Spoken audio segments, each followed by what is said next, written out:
দেবের অভিনয় জীবনের বিশেষ উদযাপনে হাজির ছিলেন নুসরাত, শ্রাবন্তী, কোয়েল, সায়ন্তিকা, পূজা। তবে নেই শুভশ্রী, রুক্মিণী আর পায়েল সরকার। দেবের জনপ্রিয় ছবিগুলো আই লাভ ইউ, লে ছক্কা, বাওয়ালি আনলিমিটেডে দেব পায়েলের রসায়ন একসময় ঝড় তুলেছিল।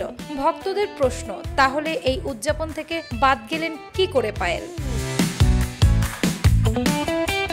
বর্তমানে হট জুটি দেব রুক্মিণীর বিষয়েও ভক্তরা সোশ্যাল মিডিয়ায় নানান প্রতিক্রিয়া জানিয়েছেন। একজন মজা করে লিখেছেন, 7 পাকে বাধা পর্যন্ত গড়ানো দেবের নায়িকা রুক্মিণী দেবের অভিনয় জীবনের বিশেষ উদযাপনে অনুপস্থিতির বিষয়টি কি তাহলে নেগেটিভ কিছু মেসেজ দেয়? তবে সোশ্যাল মিডিয়ায় বিভিন্ন নেটিজেনদের অনুভূতি ব্যক্ত করার বিষয়ে রুক্মিণী এখনও কোনো প্রতিক্রিয়া জানাননি। তবে এ বিষয়ে পায়েলের ব্যাপারটি ভিন্ন।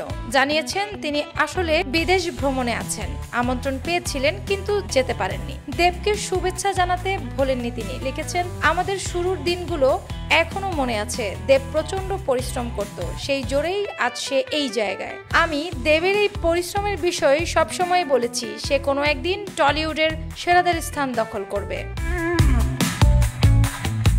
পায়েলকে প্রশ্ন করা হলো, এখন আর দেব পায়েলের জুটি দেখা যায় না কেন?